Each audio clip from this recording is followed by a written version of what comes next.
제가 지난주 월화수 패스트 브레이킹이라고 하는 세미나에 저희 아내와 아이들과 함께 다녀왔습니다. 평창 켄싱턴 호텔에서 2박 3일 동안 세미나가 이루어졌는데, 근데 에어컨을 너무 세게 틀어놔가지고 저희 이제 좀 둘째가 조금 아파서 힘들었지만 나름 은혜의 시간을 보내고 왔습니다. 패스트 브레이킹은 사람들이 다니던 길을 똑같이 따라가는 것이 아니라 나만의 길을 만들어 나아가는 사람을 세우는 세미나입니다. 여러분, 패스가 길이라고 하는 뜻 아니겠습니까? 사람들이 지나다녀서 만들어진 생긴 작은 오솔길을 패스라고 하는데, 이 길을 깨트려서 나만의 길을 가게 만드는 그 세미나. 그래서 원래 저는 이 세미나에 전혀 참여하고 싶은 마음이 없었습니다. 그 세미나에서 30가정을 초대해서 하는 세미나인데, 원래 작년에 저희 정교회 수련회 때 오셨던 말씀을 전해주셨던 김성희 목사님 가정만 가기로 했는데 갑자기 2가정이 빠졌나 봐요. 그래서 주최 측에서 김성희 목사님 가정에게 전화해가지고 2가정을 추천해달라. 그러니까 이제 그 김성희 목사님 가정은 2가정밖에 안 친하거든요. 저희 가정이랑 저번 주에 오셨던 이 박효민 목사님 가정밖에 안 친하니까 가자 해가지고 갔다 왔습니다. 가서 보니까 가만히 보니까 30몇 가정 왔는데 제가 막내예요. 명단에 보니까 제가 막내입니다. 머리가 시끗시끗하고 목회 은퇴를 앞둔 분들도 계셨고요. 대부분 연령대가 아이들을 어느 정도 키운 중년 부부들이셨습니다. 그래서 주최 측이 어떤 이벤트를 20년 동안 해왔던 세미나니까 어떤 이벤트를 준비했는데, 어떤 이벤트였냐면 이제 첫날 밤 숙소 방문 앞에 종이 가방을 걸어 놓았는데 그 안에 보니까 미션지와 장미꽃 한 송이, 그리고 간식거리, 그리고 애들이 끼는 반지 아시죠? 이렇게 늘어났다 줄었다 이렇게 고무줄로 된 반지, 그 반지가 있었습니다. 근데 미션지를 보니까 뭐라 썼냐면 남편이 아내에게 그 반지를 끼워주고 장미꽃을 주고 무릎을 꿇고 사랑 고백하는 이벤트. 그래서 그 장면을 사진 찍어서 단톡방에 올려라 라고 하는 이게 이 미션이었어요. 저는 그날 밤 이제 마지막 그 첫날 밤 마지막 순서가 이제 오케스트라가 나와서 이제 공연하는 시간이었어요. 근데 정연이가 보기 힘드니까 빨리 올라가자 해서 전 정연이 데리고 올라왔습니다. 근데 진짜 종이 가방이 문 앞에 걸려 있었어요. 근데 정연이가 신났죠. 이거 뭐야? 라고 하면서 막 뜯기 시작하는 거예요. 그러면서 반지가 늘어났다 되는 반지니까 막 손목에 꼈다 뺐다 뭐 난리도 아니더니 반지가 없어졌어요. 그리고 장미꽃 좋아하는 건 장미가 막 난리가 막 구부러지고 막 난리가 난 거죠. 근데 저는 이제 공연이 한참 전에 저는 피곤해서 자고, 정연이 그거 갖다 계속 놀고 있다가 다현이하고 저희 아내가 올라왔습니다. 근데 반지를 못 찾겠어요. 아내도 금방 잠들어 버리고 저희 가정은 이벤트를 못 했습니다. 근데 가만히 보니까 저와 비슷한 연령대의 목사님들은 그 이벤트에 참여하지 않았어요. 중년 부부들만 신이 나셔가지고 막 껴안고 사진 올리고 손을 꼭 붙잡고 사진 찍어서 단톡방에 올리고, 어떤 분은 무릎을 꿇고 사랑 고백하면서 찍은 사진도 올리고, 아주 그 단톡방이 뜨거워지기 시작했어요. 나중에 이러다 민망한 사진까지 올라오겠다 할 정도로 사진이 끝없이 계속 올라오는 거예요. 근데 가만히 보니까 저희 가정하고 몇 가정은 안 했더라고요. 박천문 목사님 가정은 안 하고, 김성희 목사님 가정은 또 안 할 수 없으니 그냥 사진 요거 반지 끼고 손잡은 사진만 찍어서 올리고. 근데 중년 부부들은 신이 나셨어요. 막 껴안고 막 이러다 막 진짜 뜨거울 정도로 그 단톡방 못 열어보겠다 할 정도로 미션이 막 올라오기 시작하더라고요. 근데 중년 부부들, 이제 제가 이제 제 포커스는 중년 부부들이었다는 거예요. 근데 조별 모임 하는데 가만히 제가 얘기 들어보니까 목회하시다가 하나같이 지치고 힘들고 거의 포기 상태에 있는 분들이 오셨대요. 그러니까 저희가 갈 세미나는 아닌 거예요. 저희 같이 이제 초짜들은 갈 세미나 아니고 이미 이제 목회를 어느 정도 하시고 어느 정도 아이를 키운 분들이 오셔야 되는 맞는 세미나지. 근데 저도 나름대로 은혜를 받았지만, 근데 제가 그분들의 이야기를 들으면서 숙연해지는 거죠. 그리고 먼저 자신들의 길을 걸어가신 분들의 모습을 보니까 그냥 그 고백을 듣는데 격려가 되기도 하고 위로가 되기도 했습니다. 그리고 하나님께서 그 조별 모임을 하면서 그 세미나에 참여하면서 하나님께서 저에게 부어주시고 이 교회에 부어주신 하나님의 사명을 다시 한번 생각나게 해주셨습니다. 계속해서 여러분들에게 제가 몇 번이고 이런 설교를 몇 번 했지만 여러분들에게 말씀을 드렸지만 저는 예수님의 증인된 삶, 회복의 증인, 내 증인이 아닌 예수님의 증인된 삶으로 나아가는 그 사명을 그 세미나 가운데서 그 목사님들의 고백과 사모님들의 고백을 들으면서 다시 한번 떠올려지게 되었습니다. 투병 생활하면서 제가 간절하게 소망하고 기도하던 제목이 있었습니다. 아까도 광고했지만 거의 딱 2년 반이 됐습니다. 제가 먼저 품은 마음이 아닙니다. 하나님께서 다시 저에게 먼저 부어주신 마음과 사명이었습니다. 바로 회복의 증인, 참된 회복을 허락하시는 예수님의 증인이 되는 자가 되기를 제가 소망하며 기도했습니다. 시편 71편 18절 말씀. 하나님이여, 내가 늙어 백발이 될 때에도 나를 버리지 마시며 내가 주의 힘을 후대에 전하고 주의 능력을 장래 모든 사람에게 전하기까지 나를 버리지 마소서. 아멘. 백발이 되기까지 하나님의 사랑과 능력을 후대에 전하고 기쁨의 소식인 복음을 장래 모든 사람에게 전하는 예수님의 증인, 회복의 증인으로 나아가길 제가 소망하며 기도했습니다. 투병 생활하며 이러한 예수님의 증인, 회복의 증인으로 나아가려면 어떻게 해야 하는가 생각하게 제가 되었을 때 그 정답이 오늘 본문 말씀 사도행전 1장 8절에 나와 있었습니다. 같이 다시 한번 읽겠습니다. 시작. 오직 성령이 너에게 임하시면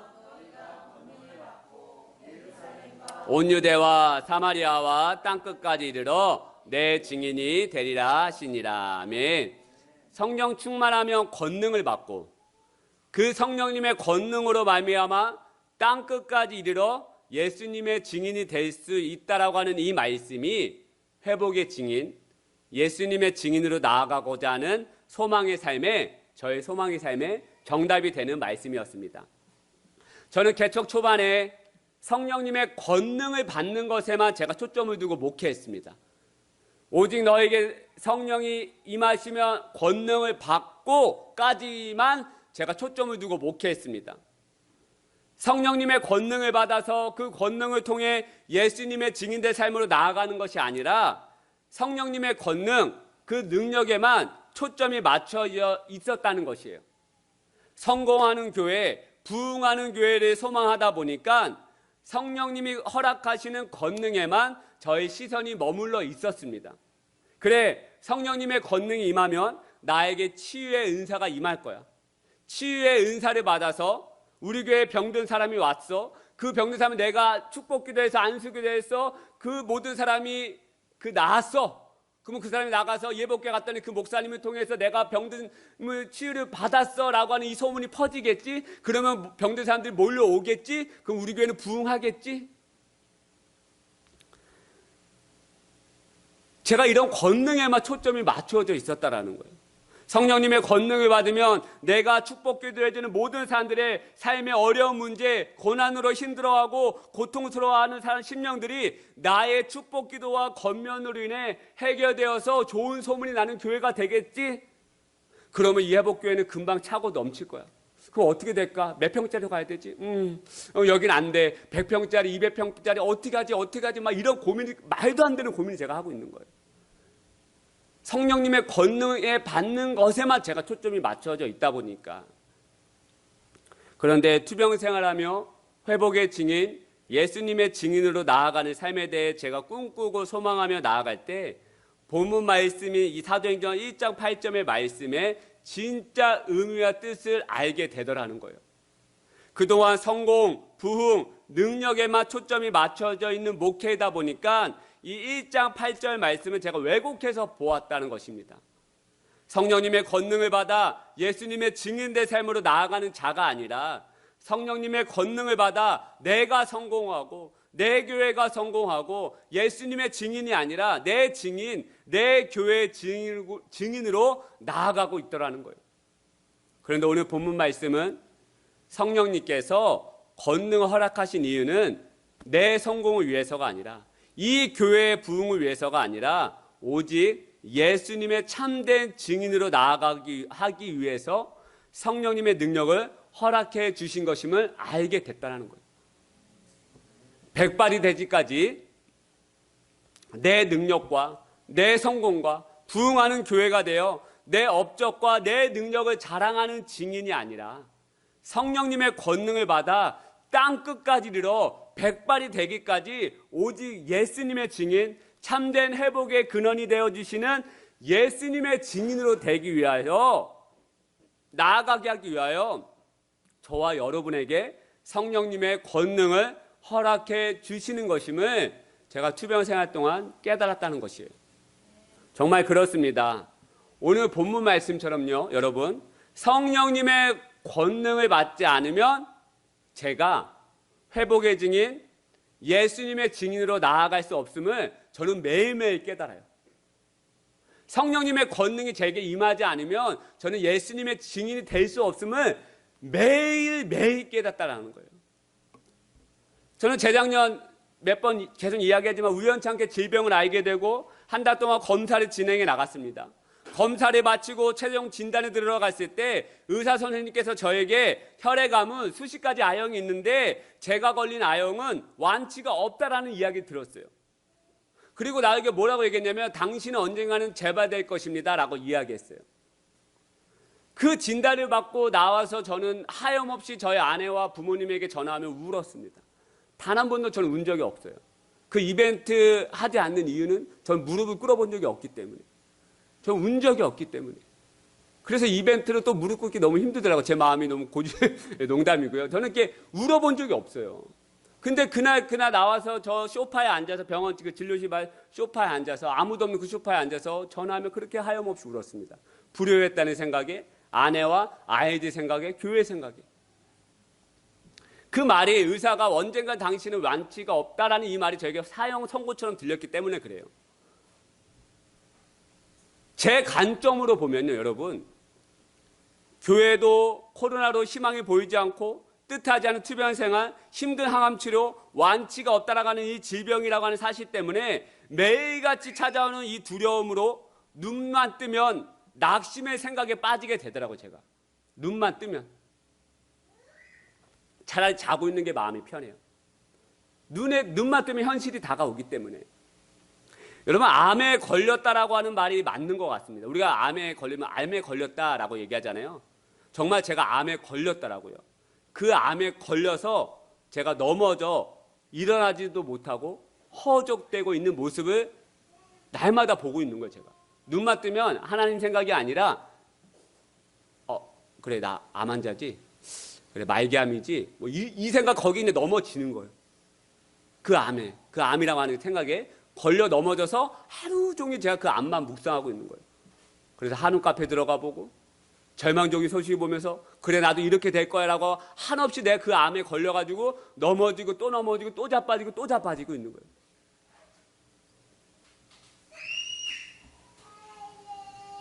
이러한 두려움과 낙심으로 인해서 제 관점으로는 저는 절대 회복의 증인, 예수님의 증인, 기쁨의 증인이 될 수 없더라고요.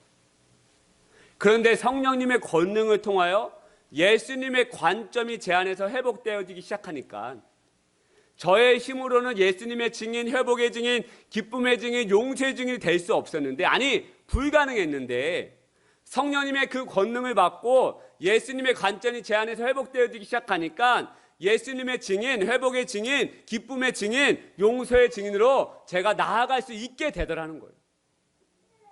다윗이 사울왕에게 쫓김받고 생명을 위협받는 그 시간 속에서도 다윗은 뭐라고 고백하냐? 나는 절망적입니다. 나는 두려움 속에 있습니다 라고 고백하지 않아요. 나는 기쁨과 즐거움 속에 있다라고 고백해요. 시편 16편 8절부터 9절 말씀, 내가 여호와를 항상 내 앞에 모심이여 그가 나의 오른쪽에 계심으로 내가 흔들리지 아니하리로다. 이러므로 나의 마음이 기쁘고 나의 영도 즐거워하며. 할렐루야. 다윗은 생명을 위협받고 사울왕에게 쫓김받는 그 위기 가운데 있어도, 두려움과 낙심의 연속의 상황 가운데 있어도 뭐라고 고백하냐? 나의 마음이 기쁘고 즐겁도다라고 말합니다. 어떻게 이러한 고백이 가능한 것이겠습니까? 다윗의 그 인간의 관점으로 보면 그 관점으로 상황과 환경을 바라본 것이 아니에요. 다윗은 이 말씀처럼 뭐라고 말합니까? 내 앞에 항상 하나님이 있으며, 할렐루야, 내 옆에 항상 하나님이 계심이로다. 그러므로 나의 마음이 즐겁고 기쁘다라고 말하는 거예요. 인간의 관점으로 바라본 것이 아니야. 다윗은 하나님의 관점으로 그 상황들을 바라보기 시작하니까 기쁘고 즐겁도다라고 고백할 수 있는 거예요. 이게 바로 기쁨의 증인 아닙니까, 여러분? 그 두려움과 절망 상황에서도 기쁨을 고백하고 감사를 고백하는 이 사람이 기쁨의 증인 아닙니까? 다윗이 해결할 수 있었다고요? 아니요. 다윗이 분명히 고백하는 거예요. 나의 오른쪽에 내 앞에 항상 하나님이 계신다. 그래서 나는 기쁨으로 나아갈 수 있도다라고 고백하는 거 아니겠습니까? 저도 제 질병을 바라본 제 관점을, 제 인간적인 관점 바라보면 절망적이고 저주받은 것 같고 완치가 없어서 언젠가 다시 재발되는 질병, 끝도 없는 질병, 힘든 투병 생활, 고통, 두려움이죠. 암에 걸리는 거죠, 매일같이. 허우적 되는 거죠, 제 관점으로 바라보면. 그런데 성령님의 권능을 받아서 예수님의 관점, 하나님의 관점으로 이 질병을 바라보면 어떤 마음이, 믿음의 마음이 생긴지 아십니까? 이 포천 땅에 회복교회를 세우시고 이 교회 이름처럼 저를 정말 회복의 증인으로 만드시기 위해 이 병을 허락하시고 점점 고쳐주시고 회복시켜 나아가고 계시는구나 라고 제가 믿음으로 바라보게 돼요. 할렐루야. 이게 바로 성령님의 권능을 받고 하나님의 관점이 회복되어진 사람의 믿음의 고백 아닙니까?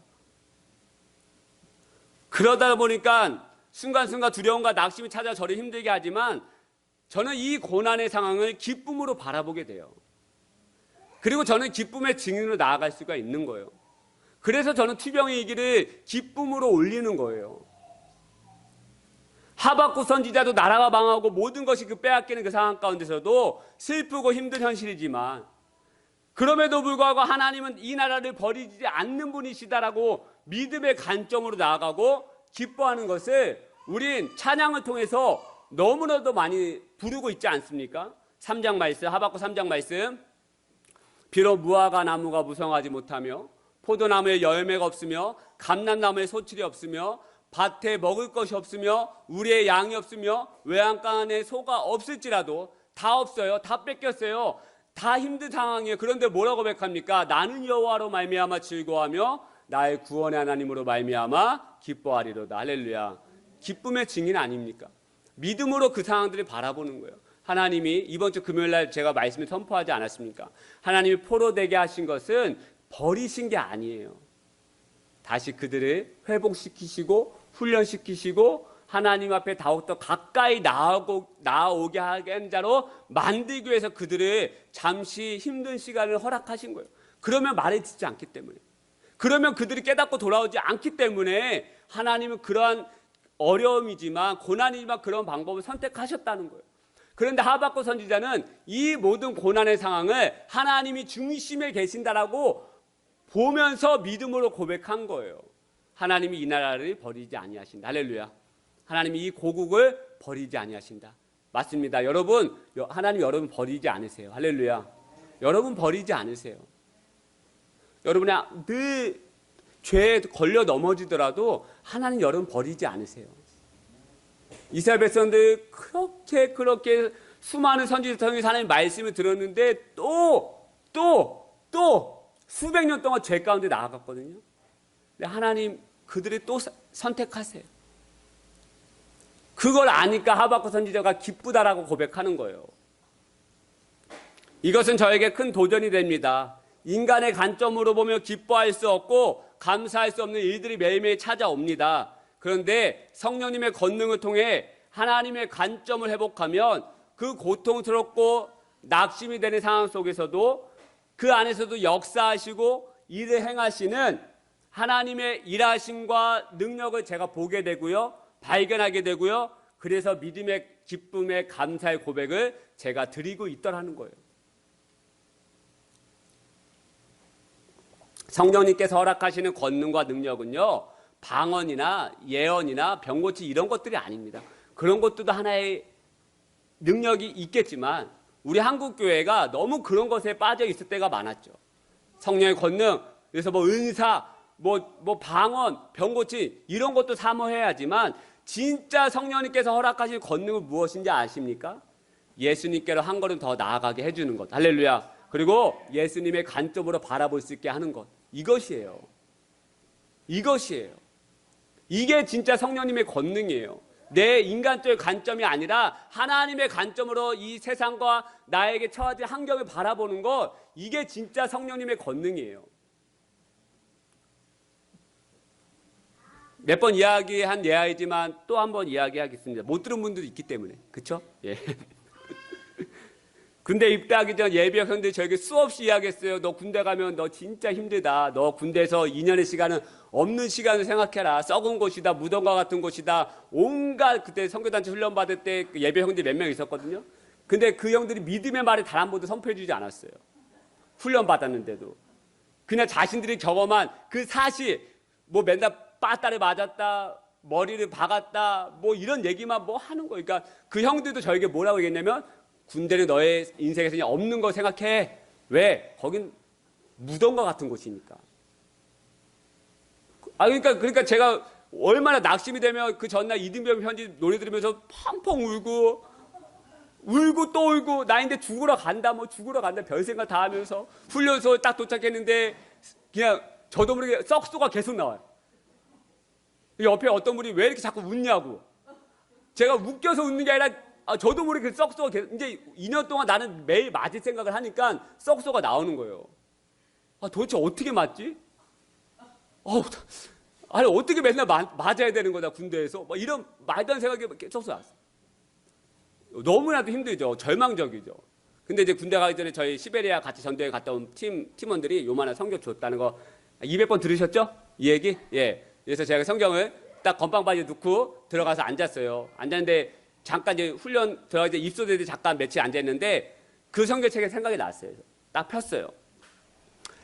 읽어 내려갔는데 시편 말씀 읽어갔는데 완전히 제 관점에서 하나님의 관점으로 변화시켜준 말씀이 제 마음에 박히기 시작하는 거예요.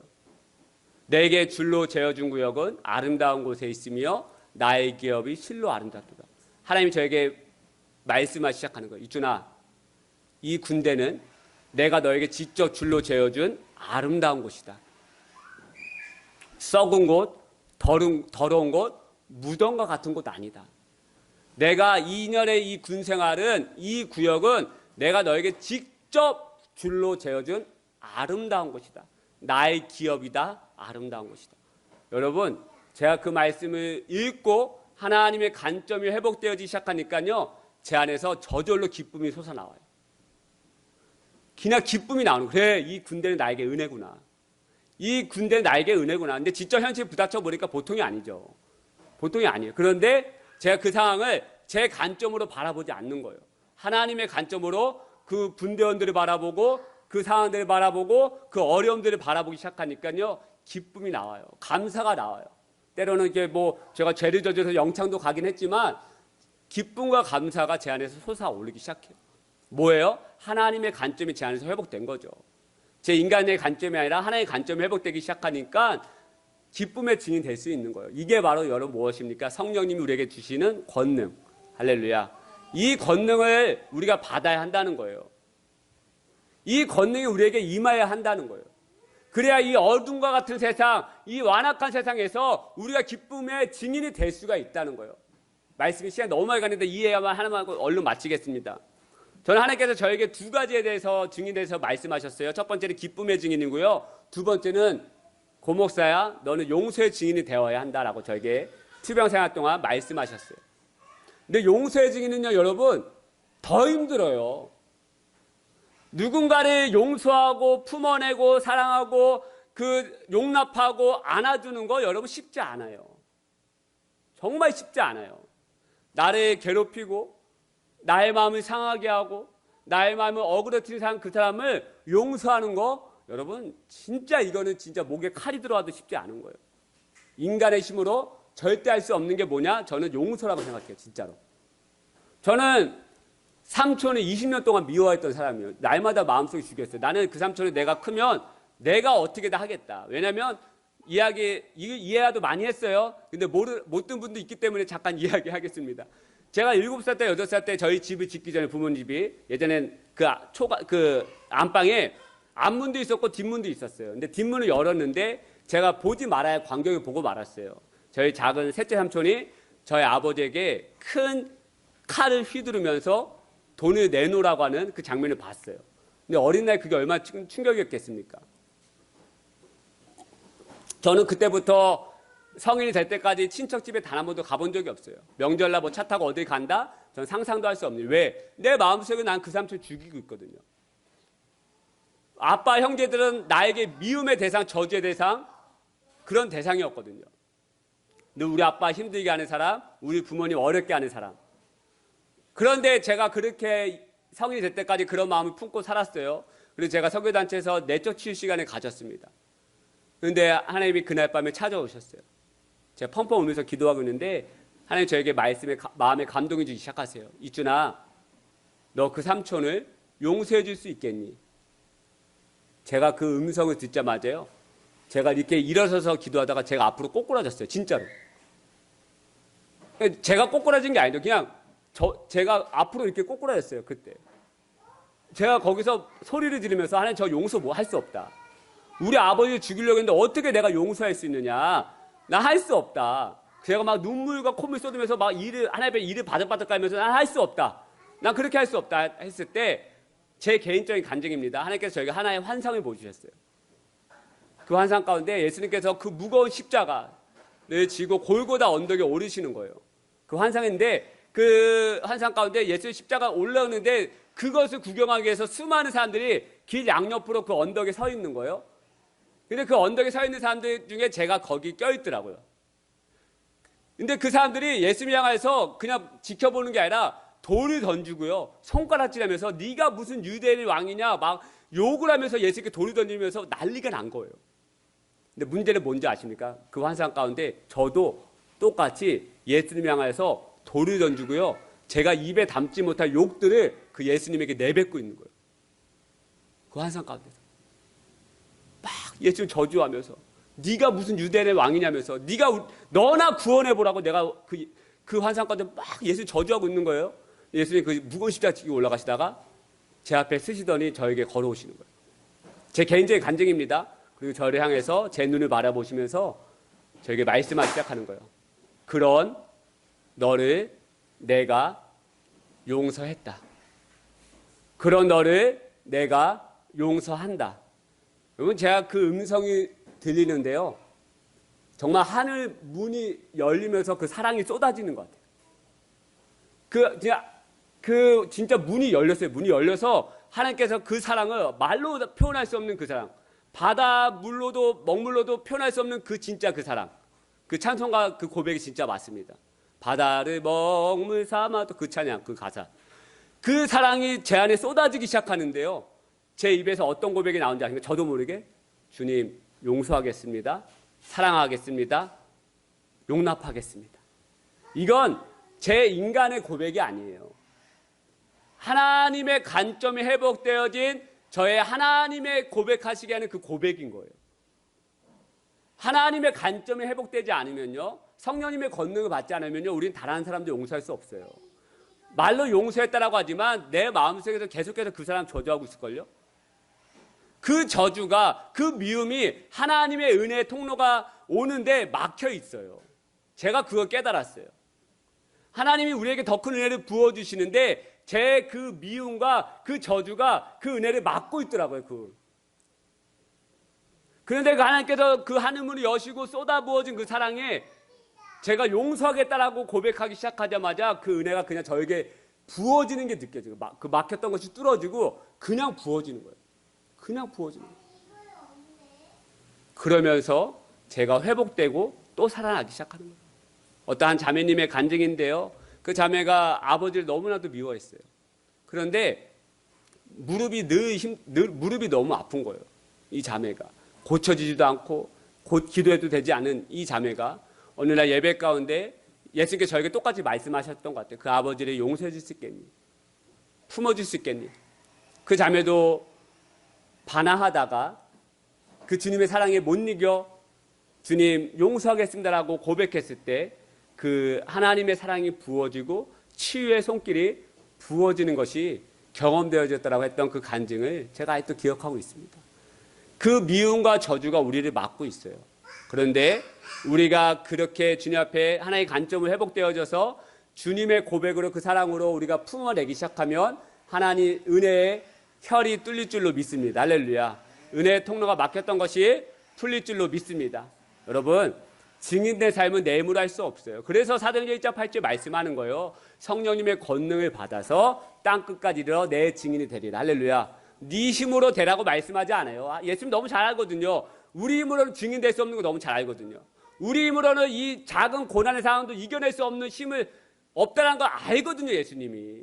그래서 우리에게 친절하게 말씀하는 거예요. 제자들이 도망갔잖아요. 도망간 그 제자들에게 이제 예루살렘 너희들 모여서 기도할 때 성령에 의해서 기도해라라고 말씀해요. 왜요? 그 연약한 그 제자들이 성령님의 권능이 임하지 않으면 예수님의 증인이 될 수 없다는 거 예수님이 아셨어요. 그래서 너희들 흩어지지 말고 예루살렘에 모여서 기도해. 성령님의 강구하심을 기도해. 그래야 너희들 땅끝까지 이르러 내 증인 될 수 있어. 할렐루야. 오늘 이 아침에 예수님의 성령님의 권능을 받기 축복하여 드립니다. 받고 여러분의 시선이 아니라 하나님의 관점으로 환경을 바라보시고 사람을 바라보시고 내 남편과 내 아내를 바라보고. 할렐루야. 내 남편 내 아내를 바라볼 때 성령님의 관점 회복되지 않으면요 불같은 눈이 일어나죠. 또 치약 이렇게 짰어. 몇 번을 얘기하네. 내가 몇 번을 얘기해 도대체. 우리가 이런 사이예요. 우리가 부부가 이래요. 뭐 아무리 사랑해서 결혼한다 하지만 이래요. 내 자녀를 볼 때 또 정연이 또 뭐가 될 거야 도대체. 이런 생각 제 안에 안 올라오겠습니까? 또 엄마 괴롭혀. 언제 좋아질 거야. 인간의 눈이 그래요. 근데 하나님의 관점으로 바라보면 넌 하나님의 자녀야. 할렐루야. 하나님이 나에게 베풀어진 돕는 배필이야. 이게 회복되는 거예요. 그게 회복되어지만 우리가 진정한 가정, 진정한 공동체, 진정한 내 삶이 될 수 있습니다. 우리 그런 마음으로 우리 같이 찬양 부를 텐데요. 우리 아까 불렀던 찬양 내게로부터 눈을 들어 제가 이 코드로 앞으로 보내드렸는데 이 코드로 하겠습니다. 이 코드로.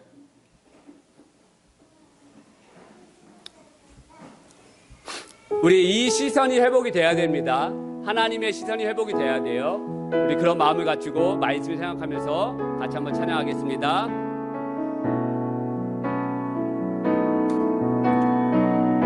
내게로부터 눈을 들어 내게로부터 눈을 들어 주를 보기 시작할 때 아멘. 주의 일을 보겠네. 내 작은 마음 돌이키사 하늘에 꿈꾸게 하네. 주님을 볼 때 성령이 나를 변화시켜 모든 두려움 사라질 때 주의 일을 보겠네. 성령님께서 우리를 변화시켜 주셔야 합니다. 황폐한 땅 한가운데서 주님만 알게 되리. 주님을 볼 때 다 함께 모든 시선을 주님께 드리고 살아계신 하나님을 느낄 때 내 삶은 주의 역사가 되고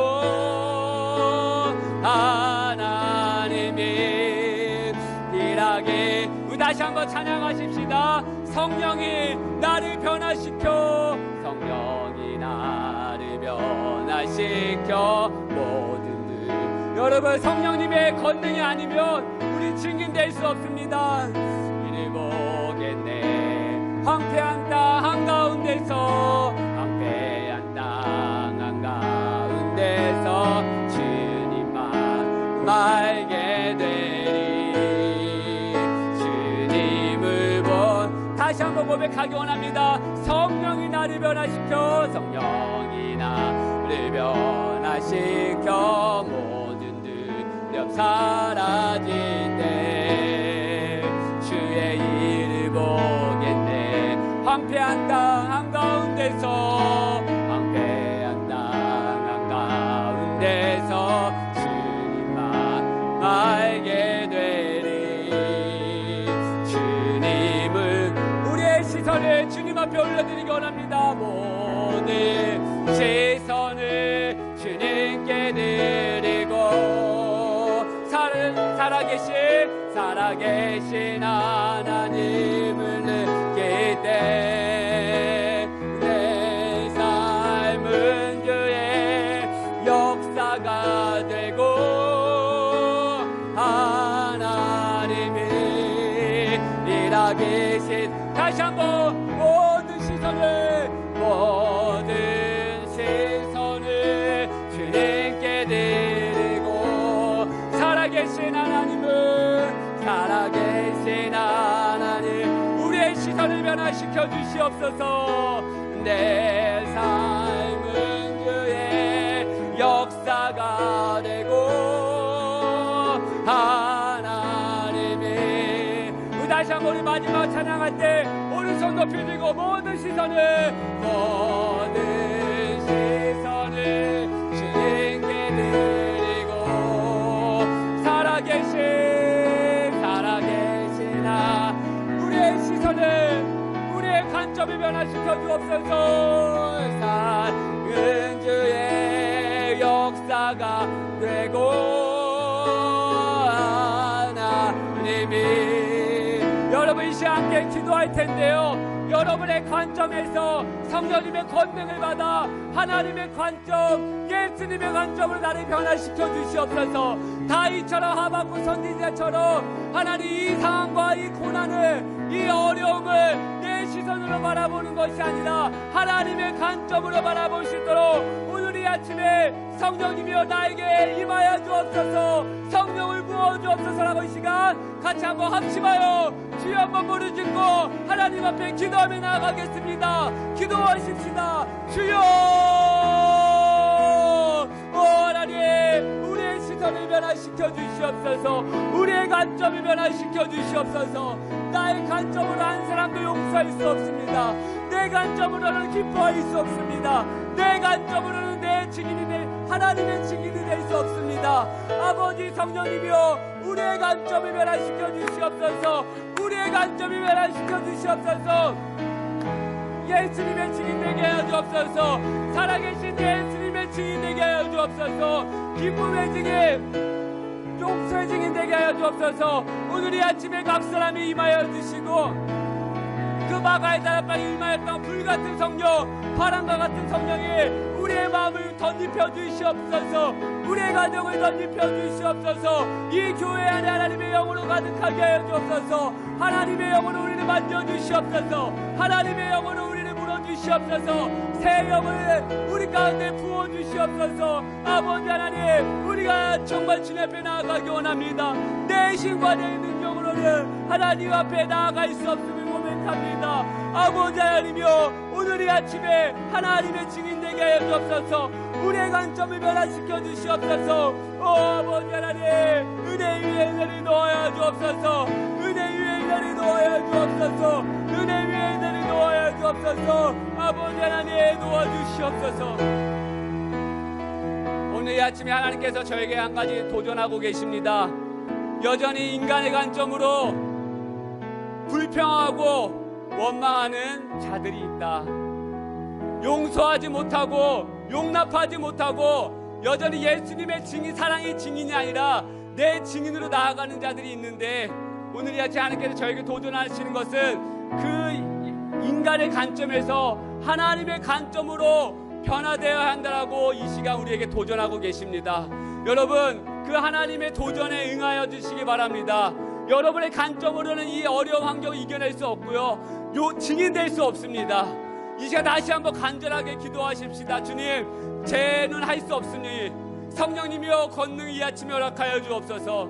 저는 할 수 없으니, 저는 한 사람도 품을 수 없으니 그 사랑의 하나님의 성령의 능력을 오늘 이 아침에 다시 한번 나에게 덧입혀달라고 여러분 다시 한번 주님 앞에 간절하게 다시 한번 여러분의 마음을 깨트리면서 여러분의 마음을 주님께 드리면서 다시 한번 그 주님의 응하심에 반응하면서 다시 한번 기도하며 나아가겠습니다. 기도하십시다. 주여,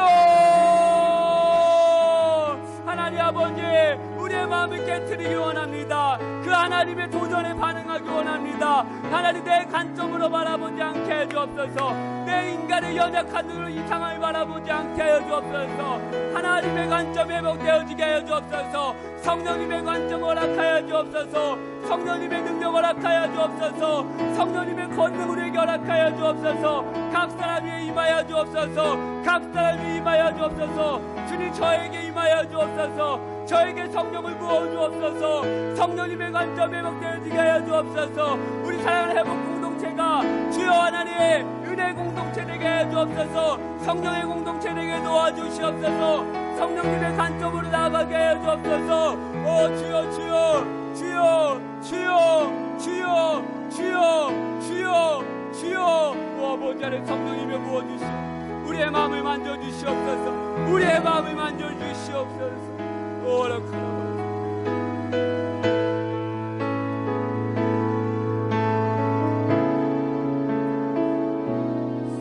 하나님 아버지, 오늘 아침에 하나님의 말씀을 들려주셔서 감사합니다.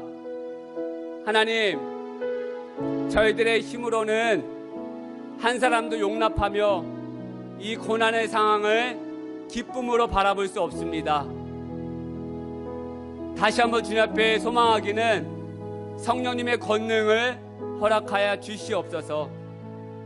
성령님의 권능을 받아 예수님의 관점이 회복되어 이 고난의 상황과 이 어려움을 기쁨과 감사로 바라볼 수 있는 능력의 시선을 허락하여 주시고, 혹여나 제 안에 품지 못하며 용납하지 못하며 안아주지 못하는 여전히 완악한 마음이 있다면 하나님의 영으로 우리의 마음을 부드럽게 하여 주옵소서. 하늘의 문을 여시고 그 놀라운 사랑을 각 사람 위에 충만하게 부어 주시옵소서.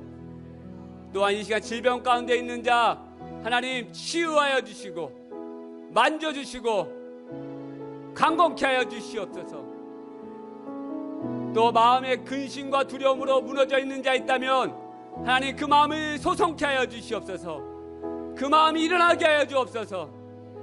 또한 갈 길을 몰라 헤매고 있는 자 있다면, 어떻게 나아가야 할지 모르는 자 있다면 주님 길과 진리 되시는 그 예수님을 꼭 붙잡고 나아가는 심령 되게 하여 주옵소서. 하나님, 이 공동체를 붙잡아 주시고 또한 또 하나의 교회를 세우려고 기도하고 있는 그 가정을 붙잡아 주시고 하나님의 사랑으로 덧입혀 주시옵소서. 하나님, 하나님의 충만하신 우리의 가정에 임하게 하여 주시옵소서. 저희들의 힘으로 할 수 없습니다. 하나님의 관점을 회복시켜 주시옵소서. 이제는 우리 주 예수 그리스도의 은혜와 하나님 아버지의 다함없는 사랑과 성령님의 감화감동 충만하신 은혜가 이 예배를 드리고 돌아가는 모든 심령들, 백성들, 모든 자녀들 위해 성령님의 권능을 받아 성령님의 시선을 회복하여 기쁨의 증인, 용서의 증인, 예수님의 참 증인으로 나아가는 모든 심령 되기를 간절히 축원하옵나이다. 아멘.